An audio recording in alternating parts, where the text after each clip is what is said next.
Hello, these are the Adventures of Super Chick. I'm Cecelia Sterling, and I have a story to share. This particular story isn't exactly mine, but I have some insights. So a few years ago, I hired a young woman to work at the boutique, and she was really interested in fashion, pretty clear on her interests, what she wanted to learn, relatively focused. I was impressed. And she was in a fashion program at a community college in town. And one day we were having a larger conversation about what she hoped to do, and sort of sandwiched within that conversation was an acceptance of adult responses where she had regularly been told that this was crazy or silly or not safe as far as an industry to work within. And as she was talking, she just said it with such acceptance. It definitely was not a one-off, right? And when I heard it, it was like an affront. So I questioned, like, what do you mean? And she said, well, they'll say, like, you should do this or you should do that, or do you really want to do that? And there was this underlying tension around whether that was a good path for her or a safe path for her. And it really got me thinking about what we look for in a career path, certainly for others. And I got really worked up. And I said, let me just say this. Doctor and lawyer, I think, were mentioned as potentially better pathways. And I said, let me say this. I know a very successful doctor who has an incredible amount of debt, has been in school for many, many, many years because of the specialization. And that's in alignment for him. But if that weren't to be in alignment for someone, that's a grueling path. And there are lots of things, including liability issues for doctors, that make that not exactly safe, if you know what I mean. And you being in complete alignment with your interests, having curiosity about what you might learn in this process, where you'd like to go, what this might allow you to do, is a lot of self-awareness for a young person. And I would say a pretty safe path. I loved the idea for her. And in my opinion, that's sort of all it is at 19 years old, is an idea of what you might want to experience and placing yourself in the arena for those experiences. And what I felt the adults in her life had missed out on was an opportunity to get to know her better. Like, what about this industry was interesting for her? What would it allow her to do? What were her strengths and curiosities that were leading her to this place, and what did she intend to do with them? Because what a rich conversation that could have been, and what a resource they could have become for her if they were a safe person that was interested in seeing and hearing her and her unique interests and ideas about what she was, this endeavor she was embarking upon. And I talk about all this like it's May, it's graduation season, and there are so many people moving from one stage of life to the next. Graduation is obvious. Lots of us are doing that in less obvious ways, right? And you could be 45 years old and tell your partner that you're interested in quitting your job and you're going to go into a new industry, and you could get a very similar response. And I just want to give some love and energy to that opportunity that exists there to get to know someone better. Because what if that's the most important aspect of this connection between the two of you? It's hard for me to imagine someone who has an interest in a path telling someone else that interest them telling them, maybe there's a better idea. Why don't you do this? And then them going off and doing that thing based on that conversation, right? But what if there's a real investment in the interest? What if over time there's some reflection on multiple conversations where there's an actual industry that might be a better fit based on all of those interests coming from someone who's a little older or more experienced? And what if we all allow for the fact that we are growing every single day? And as we align with our hopes and our desires and our visions, if we actually believe in them, there will be people and opportunities and books and experiences and movies or whatever it is as far as how we respond to the world outside of ourselves that help us get closer to alignment with our actual path.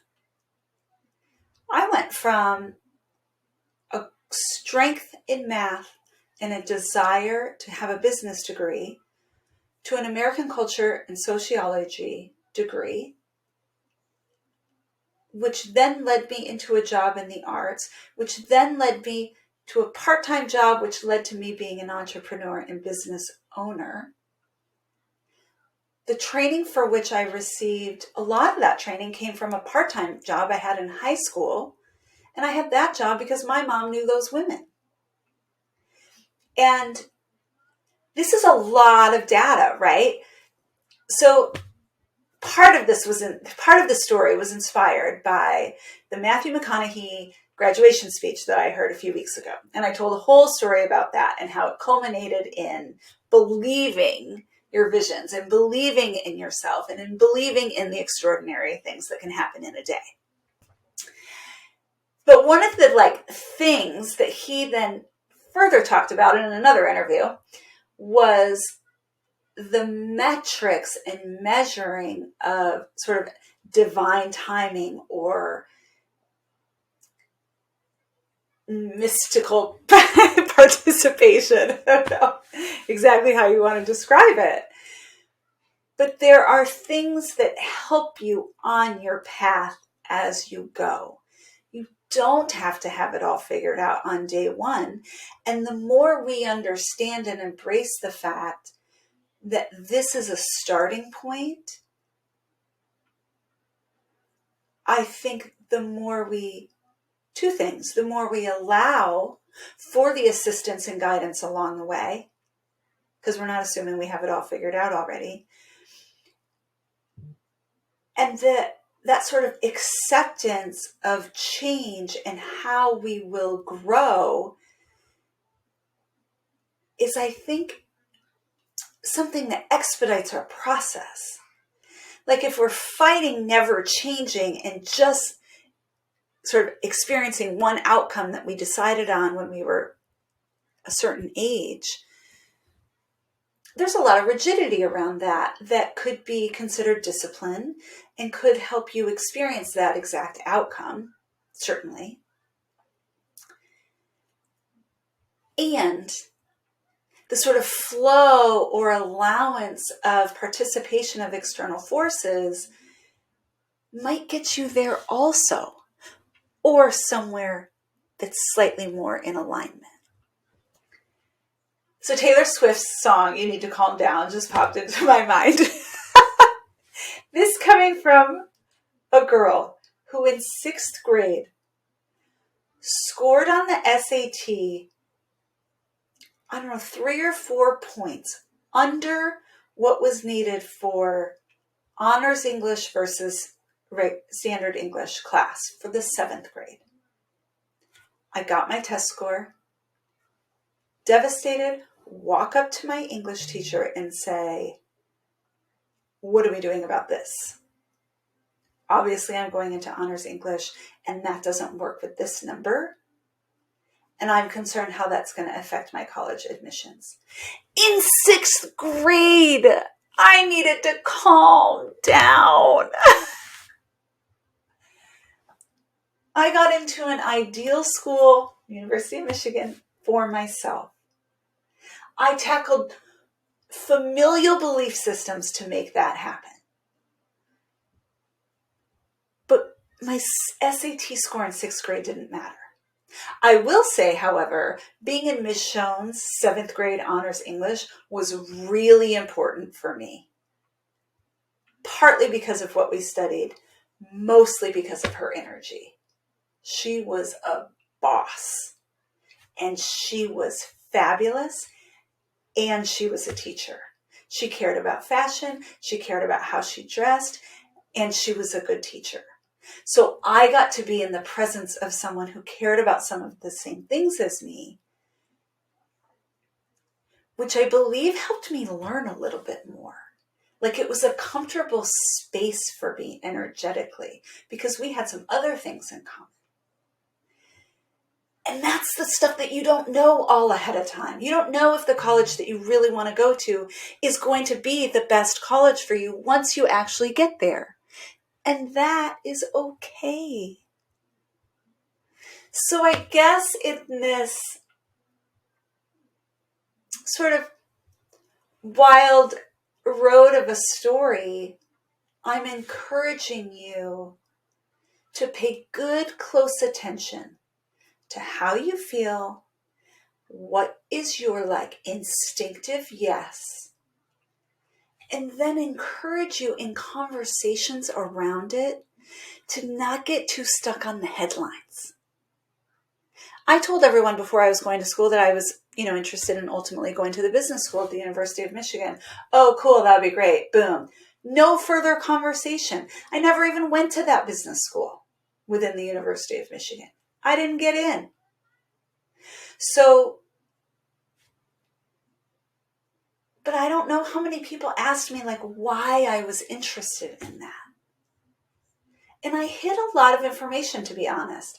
I was kind of on the straight and narrow. I was on the edge of straight and narrow. I did well in school. I had clear intentions for myself. So people didn't ask me very many questions. And I didn't share very much of my personal information. And I really think I lost out on some more intimate relationships that could have been great resources when I was all up in my fear about changing direction, which I'm certain adults in my life had done and could have supported. Right? So at this graduation time, at this time of shifting position or role or performance or job or school, I ask you to pay good, close attention to your own self and what you need to do that. Change is scary. Up-leveling is scary. We have intentions. Things will change as we go. That's true. And those changes may be surprising. They may not. But I wish you a blessed journey. I remind you that a journey becomes an adventure once shared. So thank you for being here with me and E. I hope she's thriving in the fashion community or thriving wherever it took her. She ended up leaving my boutique because while the schedule seemed specifically like what she wanted at the beginning, didn't ultimately work for her lifestyle in the end. And while that was really frustrating for me as a business owner, kudos to her. She needed to be in alignment with her priorities. And she needed to learn about that at that time, right? Lots of retail jobs out there in the world. She'll be fine if that's what she chooses to do. To be honest, with her self-confidence, I think she'll be fine no matter what she chooses to do.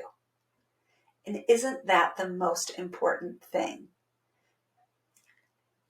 I don't know if fine is even good enough word. I'd say she's about to be and was fabulous. So if you're going to get an F, to use a school metaphor, today I'm saying I'm into it. F stands for fabulous. All right, y'all. Thank you for adventuring along with me. I'm Cecelia Sterling. These are the Adventures of Super Chick. Ciao for now.